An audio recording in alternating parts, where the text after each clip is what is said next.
Welcome to Mussoorie, the queen of hill stations, known for its cool climate, colonial charm, and panoramic views. But beneath its beauty lies a story of contrast. Today, let's explore not only why you should visit this mesmerizing hill station, but also why you might want to think twice before planning your trip. तो start करते हैं आज की journey अपने home stay से, जो LBSNAA training centre के पास हमने बुक किया था।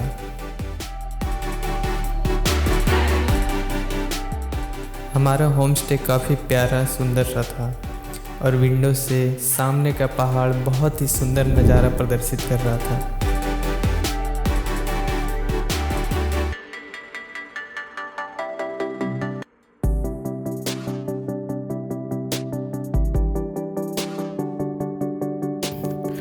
पार्किंग यहीं है, हमारी गाड़ी यहीं है और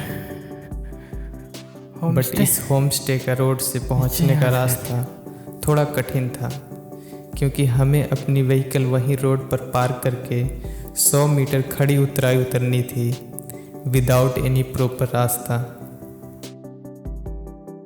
तो मसूरी पहुंचते पहुंचते हमें दोपहर के 2 बज गए थे। तो फिर हमने लैंडौर घूमने का सोचा। Now we are heading towards Landour. और सैटरडे संडे होने की वजह से यहाँ काफ़ी भीड़ था, बट एनीवे अब आ गए थे तो घूमना तो था ही।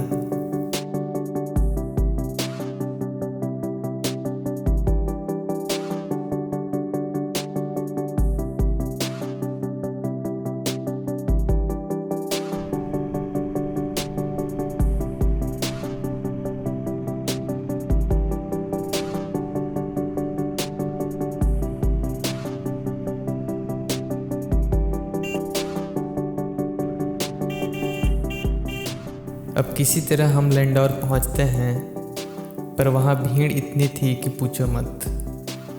और ऊपर से पुलिस वालों ने कैमरा ऑन करने से मना कर दिया।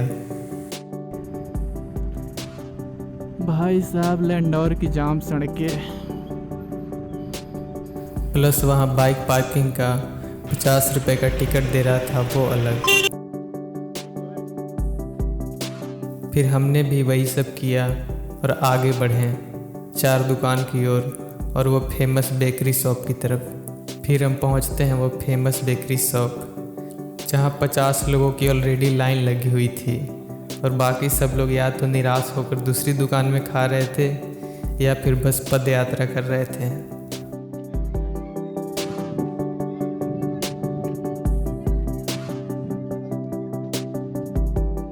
पर सच पूछो तो लैंडौर में वो सूनी शांत सी सड़कें के अलावा कुछ पुराने घर हैं और कुछ भी नहीं, जहां आप बस उन सड़कों पर चलते हुए वक्त बिता सकते हैं। आप अगर साथी संगती संग आए हैं तो बातें करते हुए चल सकते हैं, वरना अकेले तो वो जगह आपको बिल्कुल रास नहीं आएगी। और सच बताओ तो यहाँ के चर्च से ज़्यादा अच्छा हमें धर्मशाला का चर्च लगा था, जहाँ स्पेस भी काफ़ी था और पॉइंट भी काफ़ी फोटोजेनिक था। फिर वापसी में हम लाल तिब्बा गए, जहां ऑलरेडी वो बाइनाकुलर के पास 100 लोगों की लाइन लगी हुई थी।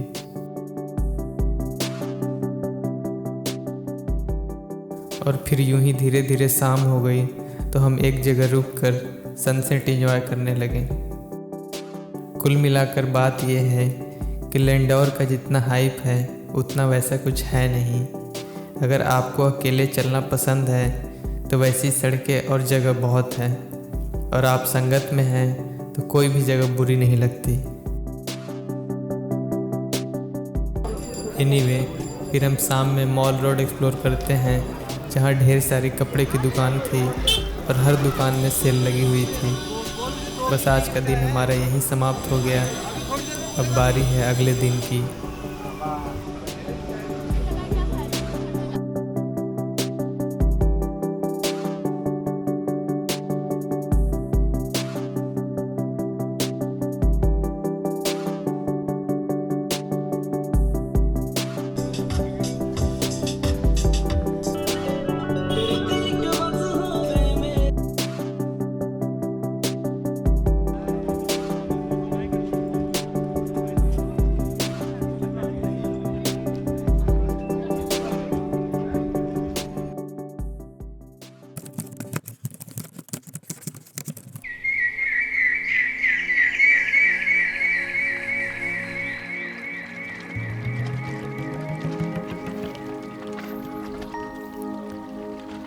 ये है लवासना चौक,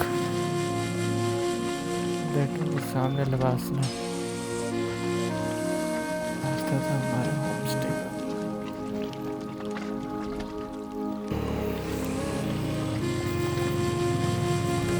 Now we are heading towards Dalai Lama Hills.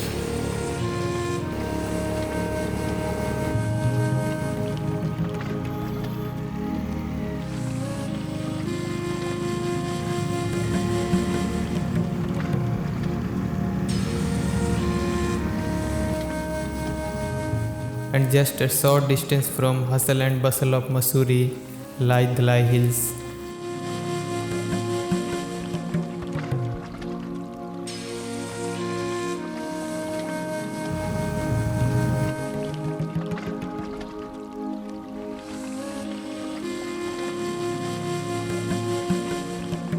A peaceful retreat that offers a slice of Tibetan culture and spirituality.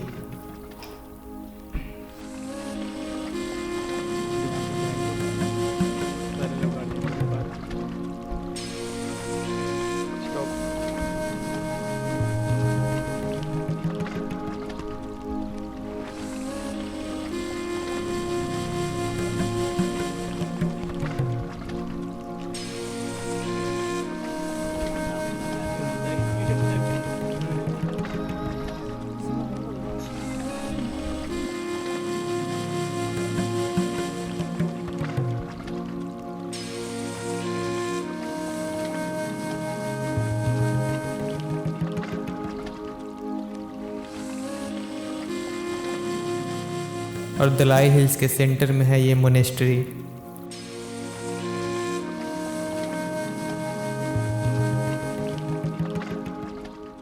जो शांति और डिवोशन का एक सिंबल है। और यहाँ आकर मुझे सच में एक पॉजिटिव वाइब और शांति फील हुई। कल के लैंडोर से तो काफ़ी अच्छा एक्सपीरियंस था।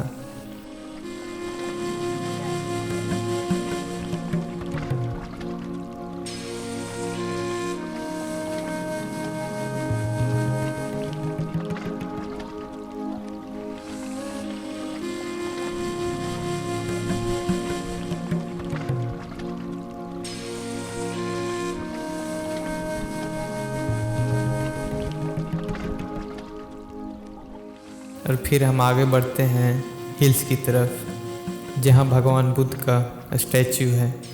और यह स्टैचू थोड़ी चढ़ाई पर है, तो be prepared for that. Colourful prayer flags filled with wishes for peace and kindness.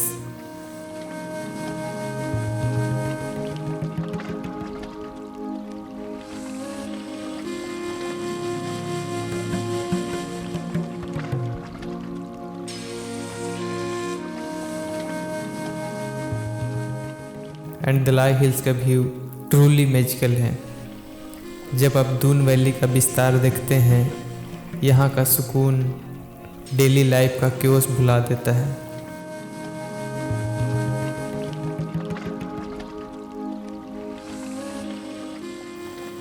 Dalai hills सिर्फ एक व्यू पॉइंट नहीं, बल्कि यह नेचर और स्पिरिचुअलिटी का हारमोनियस को एग्जिस्टेंस का एक रिमाइंडर है।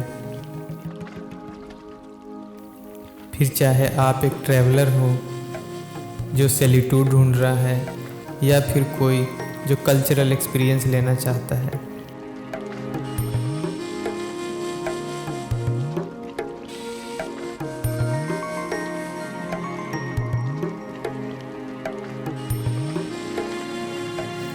एंड तिब्बतन कल्चर का एक ख़ास बात है उसका deep connection with peace and spirituality. Prayer flag जो आपको दलाई हिल्स और मोनेस्ट्री के आसपास दिखेंगे, इनका मतलब सिर्फ डेकोरेशन नहीं है। हर रंग और हर मंत्र एक अलग मीनिंग कैरी करता है। ये हवा के साथ पॉजिटिविटी और ब्लेसिंग स्प्रेड करता है।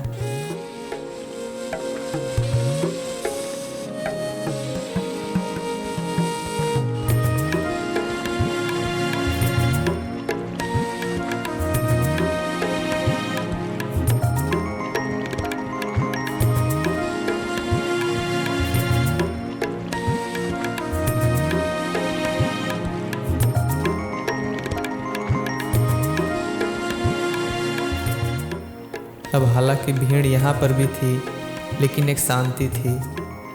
और जब आप किसी भी मोनेस्ट्री या बुद्धा स्टैचू के पास जाते हैं तो आपको एक फ्रीडम का एहसास होता है, क्योंकि Tibetan culture is all about freedom.